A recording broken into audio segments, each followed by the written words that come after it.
মুহাম্মদ সাল্লাল্লাহু আলাইহি সাল্লাম জন্ম থেকেই কি নবী? বিষয়টি সোশ্যাল মিডিয়ায় অনেক বিতর্ক চলছে, মামলা পর্যন্ত গড়িয়েছে। আমাদের দেশের মানুষ আলেম আর জালেম কিছুই চেনে না, যার ফলে আলেম জালেম পার্থক্য না করার কারণে আজকে এই সমস্যাটা সৃষ্টি হয়েছে। একজন বাউল ফকির যার নাম মাওলানা কামাল উদ্দিন জাফরি উচ্চারণ করার সঙ্গে বসে নাউজুবিল্লাহ মিন যালিক, মানে বাউল ভণ্ডের নাম উচ্চারণ করে নাউজুবিল্লাহ বলছেন জাফরি সাহেব। আর মুজাফফর বিন মুহসিন ভাই বলছেন ওর নাম নিলে 7 বার কুলি করা লাগবে। আর আমি আমানুল্লাহ বলছি ওর নামই নেওয়া ঠিক হবে না, কারণ ওর নাম নিয়ে আউজুবিল্লাহ বলবো না, ওর নাম নিয়ে কুলিও করবো না, ওর মুখে নামই আনবো না। কারণ ওর মতো ভণ্ড, ওর মতো প্রতারক, ওর মতো ধর্ম ব্যবসায়ী, ওর মতো বাটপার ধর্মের নামে বাটপারি করা লোক বাংলা আর একজন কম আছে। আর সে এসে বলতেছে যে আল্লাহর নবী মানে আগে থেকেই নবী ছিলেন। আল্লাহর নবী আগে থেকেই নবী ছিলেন, জাল হাদিস দিয়ে প্রমাণ করার চেষ্টা করছে। কুনতু নবিয়ান ওয়া আদামু বাইনাল মাই ওয়াত তিন, আমি তখন নবী ছিলাম যখন আদম আলাইহিস সালাম কাদা মাটির মধ্যে ছিল।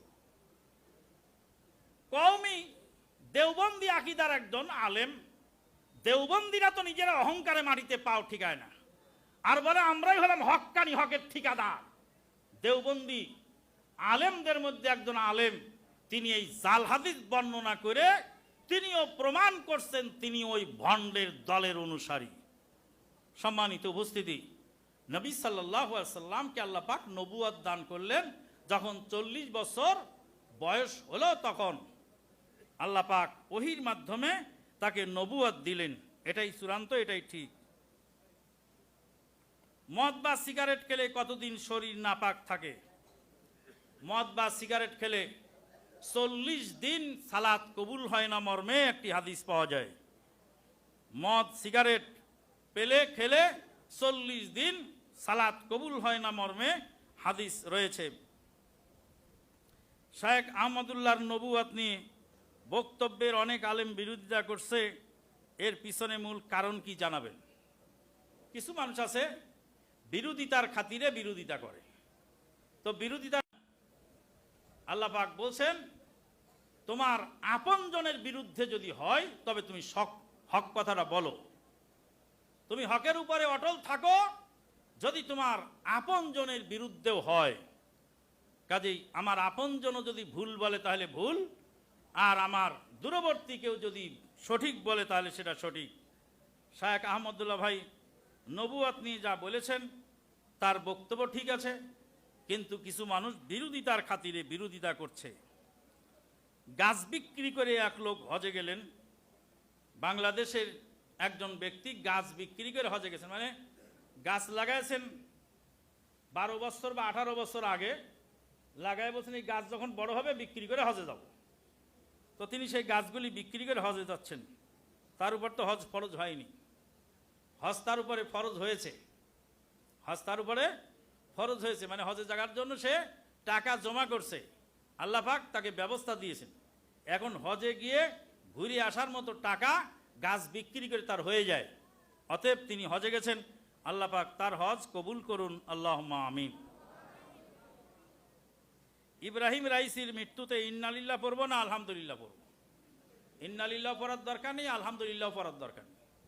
তবে ইন্নালিল্লাহ পড়লে পড়া যায় অন্য সেন্সে, কারণ যে ইব্রাহিম রাইসি তো মারা গেছে, কিন্তু আপনি কিন্তু বিপদ মুক্ত হননি। একজন শয়তান লোক মারা যাওয়ার সময় বলেছিল যে আমি মারা যাব, চৌরাস্তার মধ্যে আমাকে ঝুলায় রাখিস। তো চৌরাস্তার মধ্যে ফাঁসির দড়ি দিয়ে মারা যাওয়ার পরে ছেলেরা ওসিয়াত করেছে, ঝুলায় রাখছে। এবার সমস্ত গ্রামবাসীকে পুলিশে ধরে নিয়ে গেছে। তো বলছে ওরে শয়তান, সারা জীবন তো জ্বালায় মারলি, তো মারলি, মরার পরেও জ্বালায় মারলি তুই। তো ইব্রাহিম রাইসি মারা গেছে। কিছু লোক বলছে যে এর মধ্যে আহলে হাদিসরা জড়িত আছে। সে আবার কত বড় বলদ চিন্তা করে। ইব্রাহিম রাইসি মারা গেছে, কে জড়িত আছে? আহলে হাদিসরা জড়িত আছে। সিলেটে আমার ভাই আব্দুর রাজ্জাক বিন ইউসুফের উপর হামলা হলো, আর কিছু কিছু বলদ মার্কা লোক বলল আমানুল্লাহ মাদানিকে অ্যারেস্ট করো, তাহলে কে হামলা করেছে বোঝা যাবে। আচ্ছা বলেন তো দেখি, আব্দুর রাজ্জাক বিন ইউসুফ সাহেবের উপর যে হামলা চলে, তো আমি আমানুল্লাহ কি সেখানে বসে থাকবো? আমি কি হামলাকারীর পক্ষে থাকবো না শেখ আব্দুর রাজ্জাক ভাইয়ের পক্ষে থাকবো? আব্দুর রাজ্জাক ভাইয়ের পক্ষে থাকবো। আব্দুর রাজ্জাক বিন ইউসুফ সাহেবকে হামলা চালিয়েছে, সর্বপ্রথম প্রতিবাদ আমি করেছি। কাজী ইব্রাহিমকে রাতের অন্ধকারে ধরে নিয়ে গেছে, সর্বপ্রথম খুতবাতে হুঙ্কার আমি দিয়েছি। কাজী ইব্রাহিমের সাথে আমার মাসলায় দ্বন্দ্ব, কাজী ইব্রাহিমের সাথে আমার কিছু মাসলায় বৈপরীত্য থাকতে পারে, কিন্তু তার মতো আলেমকে রাতের অন্ধকারে চোরা গুপ্তভাবে অ্যারেস্ট করবে, এটা আমরা সমর্থন করতে পারি না। তাহলে তার সাথে আমার মাসলায় দুই একটা দ্বন্দ্ব থাকলে এই যে বেদাতিরা আক্রমণ করবে এর সমর্থনে আমি নাউজুবিল্লাহ মিন যালিক বলে দিল, মনে যা আছে তাই বলল। কাজী ইব্রাহিম রাইসি মারা যাওয়ার কারণে এবার উদর পিণ্ডি বুদর ঘাড়ে সরে এমনও হতে পারে আপনার আমার উপরে কোনো বিপদ চাপতে পারে। তে কাজেই আল্লাহর কাছে দোয়া করতে হবে, আল্লাহ আমাদেরকে হেফাজত করুন। দ্বিতীয় বিয়ে করার উপকারিতা জানতে চাই। দ্বিতীয় বিয়ে করার উপকারিতা অনেক। প্রথম উপকারিতা হলো এই যে রাত্রে বাড়িতে আর চোর আসবে না। কি আসবে না? চোর আসবে না। সব সময় খালি টেনশন আর ঝগড়া আর ফাসাদ আর গোলমাল, সারা রাত তুমি জেগে থাকবা, তোমার বাড়িতে চোর ঢুকবে না। আর একটা উপকারিতা হলো এই, এতই সবুর তৈরি হবে, দুই বউয়ের গোলমাল সহ্য করতে করতে চামড়া গন্ডারের মতো মোটা হয়ে যাবে। এইগুলি হলো উপকারিতা, নেগেটিভ উপকারিতা। আর পজিটিভ উপকারিতা আছে, সেগুলি যদি বলা যায় তাহলে আমাদেরও সমস্যা। একবার দ্বিতীয় বিয়ের উপকারিতা সম্পর্কে খুতবা দিয়েছিলাম। তো এক ভাই তার স্ত্রী তাকে বাড়িতে বসে, এই মৌলবীকে আর কোনোদিন আমার বাড়িতেও আনবা না, নাস্তাও খিলাবা না, আর এই মৌলবী সাথে চলবা না, এই মৌলবী তোমাকে ফুসলায় ফাঁসায় কোনদিন দ্বিতীয় বিয়ে করায় দিবে। আর এক ভাগিনা হয় সম্পর্কে বলে, মামা দেখা করিস না কেন? ওরে মামা আপনিও খুতবা দিলেন, আর আপনার মামিও সেই দিন আসলো খুতবা শুনতে, আপনার খুতবা শুনে এত খেপা খেপেছে, আপনার নাম শুনলেই তেলে বাগুনে জ্বলে যায়। তা আমিও কি আবার এই বক্তব্য দিয়ে আবার ওই মাথায় আনবো বিপদ? না, বিপদ মাথায় আনতে চাচ্ছি না। তবে ইসলাম যেহেতু একাধিক বিয়ে করার অনুমতি দিয়েছে, এর মধ্যে নিঃসন্দেহে অবশ্যই অনেক ফায়দা রয়েছে। তার মধ্যে একটি ফায়দা হলো, অনেক মহিলা আছে যারা বিধবা, যারা অসহায়, তাদের ঠিকানা নাই। এই ঠিকানাহীন মহিলাকে, যাদের শারীরিক আর্থিক সামর্থ্য আছে, তারা যদি বিবাহ করে তাদেরকে ঠিকানা দেয়, তাহলে এই মহিলাটা, অসহায় একটা মহিলা, সে একটা ঠিকানা পেয়ে গেল।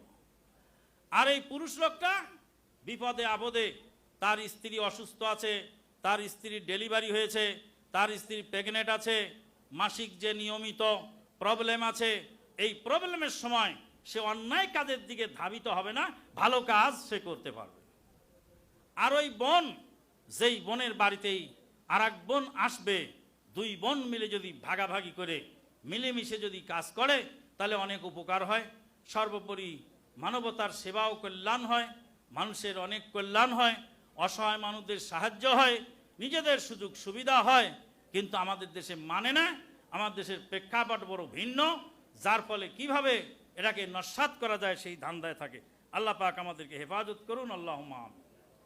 আরও কয়েকটা প্রশ্ন আসছে, এগুলিকে উত্তর দেব না শেষ করে দেব? উল্টা হয়ে ঘুমাইলে ক্ষতি কি? উল্টা হয়ে ঘুমানো নিষেধ, হাদিসে নিষেধ আছে। মানে উপর হয়ে শোয়া নিষেধ আছে, করা যাবে না। উজু ছাড়া কোরআন তেলাওয়াত করা যাবে কি?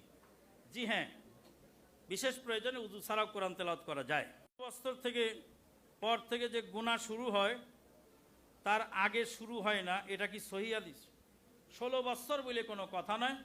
যখন সাবালক হয় তখন থেকে তার গুনাহ লেখা শুরু হয়, নাবালক হলে তার পাপ লেখা হয় না। কিয়ামতের আলামত কয়টি ও কি কি? কিয়ামতের আলামত অনেকগুলো, তার মধ্যে পিতামাতার অবাধ্য চলা, ফাহেসা কাজ বেড়ে যাওয়া, মসজিদ ঘন ঘন হওয়া, মসজিদের ঝগড়া হওয়া, মুখ চেনে চেনে মানুষকে সালাম দেওয়া, আরও অনেক আলামত আছে। এগুলি হলো কিয়ামতের আলামত। আর বড় বড় আলামতের মধ্যে দাজ্জাল আসবে, দাব্বাতুল আরদ আসবে, পূর্ব দিকে সূর্য উদিত হবে, ইত্যাদি ইত্যাদি। আমাদের মাদ্রাসায় এখন পরীক্ষা চলমান। যদি পরীক্ষার ভালো ফলাফল করার জন্য ভালো করে পড়াশোনা করি, তবে এই শিক্ষা বা ইলম কি আমাদের ভবিষ্যৎ জীবনে পরকালে কাজে লাগবে? জি হ্যাঁ, লাগবে। এই শিক্ষা কি ইলমুন নাফিয়া হবে? জি হ্যাঁ। পরীক্ষাটা হলো শিক্ষার একটা সহজ তরিকা। সহজ তরিকার মাধ্যমে পরীক্ষাটা সহজ হয়। আজকের মতো এখানেই রাখলাম। আল্লাহ পাক তৌফিক দান করুন। আল্লাহুম্মা আমিন। সুবহানাকা আল্লাহুম্মা বিহামদিক, আশহাদু আল্লা ইলাহা ইল্লা আনতা আস্তাগফিরুকা ওয়া আতুবু ইলাইক।